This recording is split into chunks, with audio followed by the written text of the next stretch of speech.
lost 38,000 people. It cost us the equivalent of $1 trillion, maybe more than that. Probably the most expensive, they say it was the most expensive structure, if we call it a structure, which I guess you can, ever built.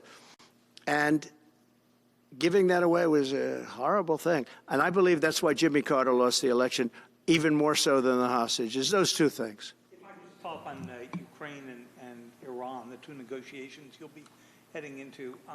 On Ukraine, you said just before it's a lot more complicated now. Much more complicated. Do you believe... Because it would have never started. Right, but it has started. You've well, got, not only started, the cities are largely knocked down. So you've got like, what you've got. At this point, to hold on to leverage in dealing with President Putin, would you make a commitment to the Ukrainians that you will keep supporting them during the negotiations? Well, I wouldn't tell you if that were the case. Would you make a commitment to provide a security guarantee if they do enter into an armistice or a ceasefire along the lines that the French and the Germans? So, a big part of the problem was Russia for many, many years, long before Putin said you could never have NATO involved with Ukraine. Now, they've said that. That's been like written in stone. And somewhere along the line, Biden said, no, they should be able to join NATO. Well, then Russia has somebody right on their doorstep, and I could understand their feeling about that.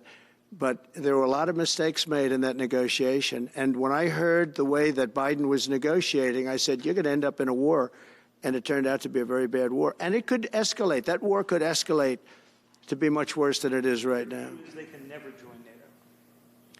Well, my view is that it was always understood. In fact, I believe that they had a deal, and then Biden broke it. They had a deal which would have been a satisfactory deal to Ukraine and everybody else, but that Biden said, no, you have to be able to join NATO.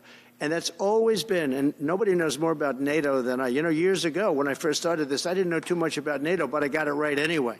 I said they're taking advantage. I'm the one that got, and the Secretary General was here, as you know, 2 weeks ago, saying that if it weren't for me, NATO wouldn't even exist right now, because I raised from countries that weren't paying their bills.